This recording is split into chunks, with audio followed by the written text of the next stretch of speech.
मुलाकात के बाद उन्होंने बताया कि इमरान खान एहतजाज के लिए उस तरीकाकार की जानिब बढ़ रहे हैं जो आज से पहले कभी आजमाया नहीं गया।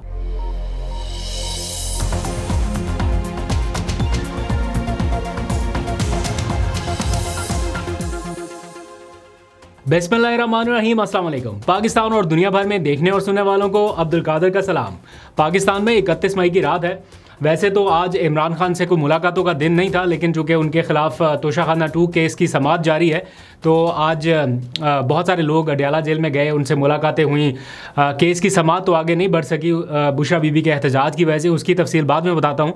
लेकिन जो आज मौका मिल गया वकला को अंदर इमरान खान से मुलाकात करने का, बातचीत करने का और फिर बहुत सारे मामलात के ऊपर मुशावरत करने का, तो बाहर आके जो उन्होंने बातें की हैं, जो चीज़ें बताई गई हैं, उससे ये लग रहा है कि इमरान खान एहतजाज के ना सिर्फ नए तरीक़ाकार की जानिब बढ़ रहे हैं, बल्कि इस बार उन्होंने बड़ा खुल के ये बता दिया है कि इमरान खान अब मज़ीद इंतज़ार नहीं करना चाहते, यानी उनका इंतज़ार ख़त्म हो चुका और अब वो जेल से ही तहरीक को लीड करने के मूड में नज़र आ रहे हैं। और इसका बाकायदा आज उन्होंने अनाउंस भी कर दिया कि अब जो तहरीक शुरू करने जा रहे हैं वो जेल से ही कंट्रोल होगी, जेल से ही मॉनिटर होगी और जेल से ही उसे वो लीड करने जा रहे हैं। बतौर पीटीआई चेयरमैन इसे लीड करेंगे। अब पीटीआई का एक चेयरमैन तो बाहर भी मौजूद है, उसके होते हुए इमरान खान का ये कहना कि मैं बतौर पीटीआई चेयरमैन इसे जेल से लीड करूँगा, इन हालात में क्या उन्हें इतनी आज़ादी मिलेगी जेल के अंदर कि वो जेल से बैठ के किसी बड़ी तहरीक को कंट्रोल कर सके, लीड कर सके या उसके बारे में डायरेक्शन दे सके? ये थोड़ा मुश्किल ज़रूर लगता है, लेकिन जो लोग बाहर निकले हैं वो बता रहे हैं कि इस बार जो होने जा रहा है वो शायद पहले नहीं हुआ। कि हम अब सड़कों पे आएँ, गलियों में आएँ और जगह जगह हम एहतजाज करें पूरे पाकिस्तान में। और उसके लिए उन्होंने कहा है कि मैं उसको लीड करूँगा यहाँ से, जेल से एज चेयरमैन मैं डील करूँगा उसके साथ, और ये जो जितनी कार्रवाई और मूवमेंट है वो अब मेरी डायरेक्शन के नीचे होगी। तो क्या नया हो सकता है, सारे इस बारे में गैस तो ज़रूर कर रहे हैं, लेकिन इमरान खान की जो बातें मैंने एक से नहीं, दो से नहीं, 3 लोगों से वेरीफाई की, तीनों लोगों ने जो मुझे बताया है उसका क्रक्स ये है कि इमरान खान अब चाहते हैं कि वो जो भी डायरेक्शन दे, जो कुछ भी करे, वो एक तो खुद अडयाला से बैठ के इन चीज़ों को कंट्रोल कर सके या हिदायत जारी कर सके, प्लस इतनी संजीदगी जो इस वक्त नज़र आ रही है इमरान खान के फ़ैसलों में या उनकी बॉडी लैंग्वेज से जो डिटर्मिनेशन नज़र आ रही है वो इससे पहले भी वो कह रहे हैं कि नज़र नहीं आ रही थी। दैट मीन्स कि इस बार जो होने जा रहा है वो एहतजाज जो है सिर्फ कोई एक ख़ास जगह तक नहीं, बल्कि गली कूचों, चौक चौराहों तक जाने वाला है। बाकायदा स्ट्रेटजी के तहत ये मूवमेंट चलानी है, जो उन्होंने कहा है मैं खुद डायरेक्ट करूँगा जेल से। कि इतनी सीरियसनेस मैंने नहीं देखी जो अब ये मूवमेंट में आने लगी है। पहले ये चीज़ें आप भूल जाएंगे, अब ये है सही असल सीरियस। तो देखते हैं वो इसको कैसे एग्जीक्यूट कर सकते हैं। मुश्किल होगा उनके लिए जेल से बैठ के हर चीज़ कंट्रोल करना। आपको पता है यहाँ ज़रा सा भी हुकूमत को ख़तरा बढ़े तो मुलाकातें बंद हो जाती हैं, अडयाला जेल के गेट बंद हो जाते हैं, रास्ते में रुकावटें खड़ी हो जाती हैं, इवन कोर्ट ऑर्डर्स के बावजूद फैमिली नहीं मिल पाती, जो कोर्ट हेयरिंग्स होती हैं वो कैंसिल हो जाती हैं। जैसा इधर से बैठ के तारीख दे देते हैं कि जनाब अगली हेयरिंग किस वक्त होगी और उस पर भी नहीं होती, तो बहुत सारी चीज़ें उनके रास्ते में रुकावट बन जाती हैं। बट इस बार इमरान खान क्या नया सोच रहे हैं, आने वाले वक्त के साथ साथ ये सारी चीज़ें अनफोल्ड होती रहेंगी। लेकिन एक बात जो इस टाइम नज़र आ रही है वो ये कि अंदर से बैठ के वो स्ट्रैटेजी पूरी फाइनलाइज कर चुके हैं, सिर्फ बाहर बैठे हुए लोगों का कुछ प्लान फाइनल होना बाकी है और उसके लिए धड़ाधड़ नोटिफिकेशंस जारी हो रहे हैं। कुछ लोगों से इख्तियारात लिए जा रहे हैं, कुछ लोगों को दिए जा रहे हैं।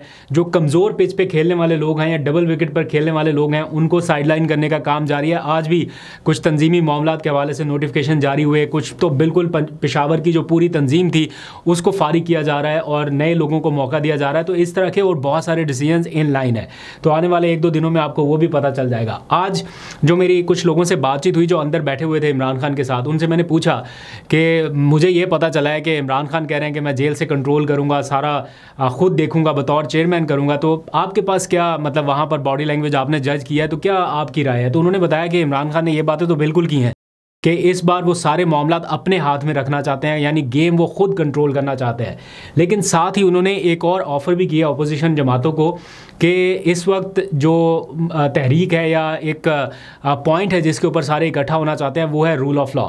तो अपोजिशन जमातें इस मौके पर उनका साथ दें, लेकिन वो इंतज़ार करने की पोजीशन में नहीं है। ना वो इंतज़ार करेंगे कि हाँ जी अपोजिशन कोई जवाब दे ना दे, वो अपोजिशन को दावत दे रहे हैं कि इस मौके पर उनका साथ दें, उनकी रिहाई के लिए नहीं, लोगों की रिहाई के लिए नहीं, सिर्फ रूल ऑफ लॉ के लिए, आइन और कानून की हुक्मरानी, दैट्स इट। और बाकी सारे मामला वो कह रहे हैं कि हम खुद करेंगे।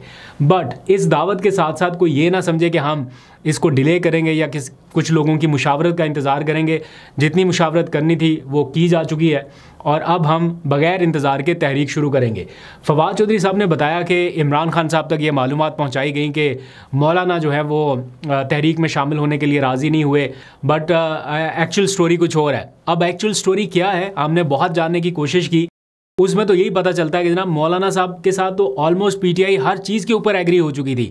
इवन अली अमीन गंडापुर जैसा बंदा जो कि किसी सूरत मौलाना के साथ जाने के लिए तैयार नहीं थे, उन्होंने भी अपना कोई नुमाइंदा भेज दिया था, वो भी इस चीज़ के ऊपर एग्री हो गए थे। और फिर मौलाना के पास ये ऑप्शन भी मौजूद था कि आप ड्राफ्ट तैयार कर लें या जो भी एक क्या कहता है दोनों जमातों के दरमियान अंडरस्टैंडिंग या मुफाहमत के लिए जो भी चीज़ तय होती है वो आप ड्राफ्ट कर लें, पीटीआई उसके ऊपर साइन कर सकती है या इमरान खान से उसकी अप्रूवल ले सकती है।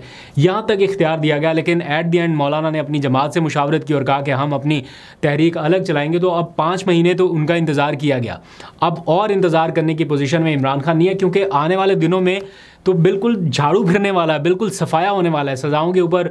आपको पता है एमएनए से आगाज़ हो गया, आगे अपोजिशन लीडर इन लाइन है, फिर उसके बाद एक बार ये गिर गए फिर तो धड़ाधड़ जनाब सफाया होना है। तो इसलिए इमरान खान अब इंतज़ार नहीं करेंगे। तो देखते हैं उनकी तहरीक कहाँ तक जाती है। आज इमरान खान खुश थे किस मामले पे? गुज़िश्ता रात जो समरियाल में एक पावर शो किया पीटीआई ने, बहुत ज़बरदस्त था। इतनी सख्ती के बावजूद, इतनी घुटन ज़दा माहौल के बावजूद, जहाँ पे पीटीआई को स्पेस मिलना थोड़ा मुश्किल है, वहाँ जलसा कर पाना, वहाँ पे लोगों का इस तरह से निकल आना, ये एक ज़बरदस्त मिसाल थी। तो इमरान खान को जब आज जाके बताया गया, बल्कि मुबशर अवान वहाँ पर मौजूद थे, इन्होंने काफ़ी रैलीज़ जो हैं वो निकाली हैं सियालकोट में।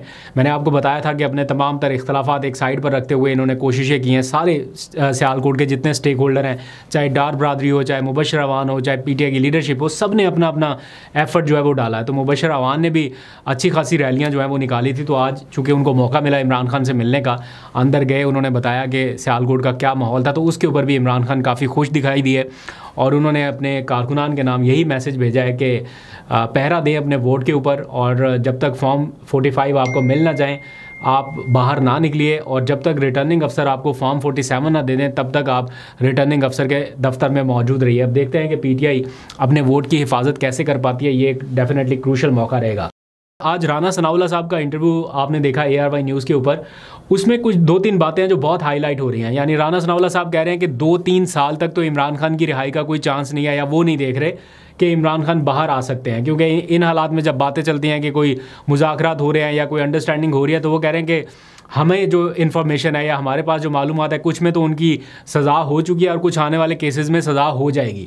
तो राना सनाउल्लाह साहब जब टीवी पे आगे ये बयानात दे दें कि सज़ा हो जाएगी और उसके बाद हो भी जाती है, तो उसके बाद फिर कोई कसर बाकी तो नहीं रहती। आज बल्कि उन्होंने तो यहाँ तक कह दिया कि काजी फाइज़ ईसा के हवाले से ये बड़ा खुलेआम उन्होंने एतराफ़ किया है, या यूँ कह लीजिए काजी साहब पे इल्ज़ाम लगाया व्हाटएवर, बट उन्होंने कहा कि इमरान खान ने इतनी अखीर कर दी थी काजी फाइज़ ईसा के ख़िलाफ़ कि काजी साहब से भी फिर जो हो सका वो उन्होंने किया। यानी जो फ़ैसले आज जिनका खुमियाजा पूरी कौम भुगत रही है, इलेक्शन के हवाले से हों, बल्ले के निशान के हवाले से हों, इंट्रा पार्टी के हवाले से हों, या जो भी वो फैसले दे गए, वो तो फिर यही लग रहा है कि सिर्फ इमरान खान के साथ इख्तलाफ की बुनियाद पर उन्होंने ये फ़ैसले दे दिए। बेशक कोई 12 करोड़ वोटर्स का जो भी मामला है वो एक तरफ रख दिया उन्होंने कि ये बाद में देखा जाएगा। सिर्फ एक शख्स के ख़िलाफ़ अगर मामला था तो उसका खुमियाजा देखें कितने करोड़ों वोटर्स को भुगतना पड़ा। तो ये तो राना सनाउल्लाह साहब ने एक पूरी चार्जशीट जो है वो काजी फाइज़ ईसा साहब के ख़िलाफ़ खड़ी कर दी है। वो कहते हैं कि हमने कानून के मुताबिक फ़ैसले किए हैं, राना साहब कह रहे हैं कि नहीं, इमरान खान की ज़िद में ये सारे फ़ैसले किए गए हैं। बहरहाल ये सिलसिला अभी भी जारी है, कोई ख़त्म नहीं हुआ। आज बुशरा बीबी ने अडयाला जेल में एहतजाज किया और उस एहतजाज की वजह से आज के केस की समाअत नहीं हो सकी, लेकिन जज साहब जो है वो जाते जाते एक वार्निंग दे गए हैं बुशरा बीबी को।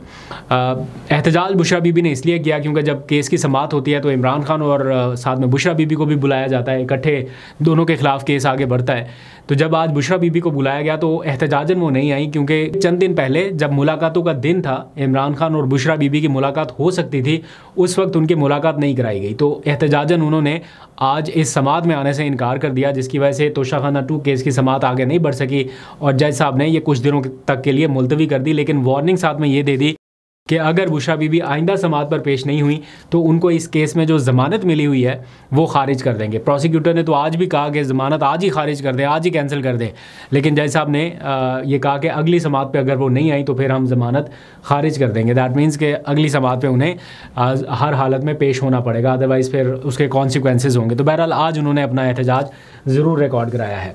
दूसरी जानिब यास्मिन राशिद और उमर चीमा के हवाले से एक अपडेट ये है कि 2 रोज़ पहले उनके केस की समाअत थी, ज़मानत का केस लगा हुआ था। तो हमेशा की तरह जो हुकूमती वकला थे या प्रोसिक्यूटर्स थे उन्होंने रिकॉर्ड पेश करने के लिए मोहलत मांगी कि जनाब हमारे पास रिकॉर्ड नहीं है, अभी रिकॉर्ड लेके आएंगे। तो अदालत ने 2 दिन की मोहलत दी और कहा कि 2 दिन बाद अगर रिकॉर्ड ना आया आपका तो मैं फ़ैसला कर दूंगा। वो जज साहब ने ये कहा कि 2 दिन में अगर रिकॉर्ड नहीं आया तो फ़ैसला मैं कर दूंगा ज़मानत के ऊपर।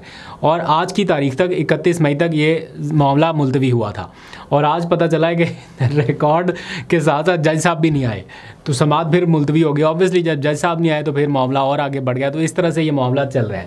आखिरी खबर जाते जाते आपको पता है शहर बानो छोटी बच्ची जो है उसका हमने मामला 1-2 दिन पहले भी डिस्कस किया था। उसके ऊपर बड़ी सख्ती आई हुई है आजकल उस पर और उसके अहले खाना पे।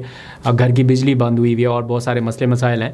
तो पाकिस्तान तहरीक इंसाफ ने आज उन्हें फोकल पर्सन बराए तुलबा मुकर्रर कर दिया है। तो उनका बाकायदा नोटिफिकेशन भी जारी कर दिया गया। चीफ़ ऑर्गेनाइज़र पंजाब आलिया हमज़ा की जानिब से ये नोटिफिकेशन जारी किया गया। दैट मीन्स के इतनी कम उम्र में उन्हें कम अज़ कम ये एजाज़ मिला कि वो रिप्रेजेंट कर सकती हैं एक पॉलिटिकल पार्टी को तुलबा के साथ फोकल पर्सन के तौर पे। तो उनकी जो एफ़र्ट रही हैं मेरा ख़्याल है पार्टी के लिए या as a young social media activist भी उन्होंने काफ़ी काम किया। तो उस सिलसिले में उन्हें ऑनर करते हुए ये ओहदा दिया गया है। देखते हैं वो इसके साथ कैसे वफा करती हैं या इतनी कम उम्री में कैसे इसको संभालती हैं। तो बड़ा इंटरेस्टिंग होगा देखना। उनके लिए नेक तमन्नाओं का इज़हार करते हैं। बाकी अभी तक के लिए इतना, अपना बहुत सा ख्याल रखिए। अल्लाह हाफ़िज़।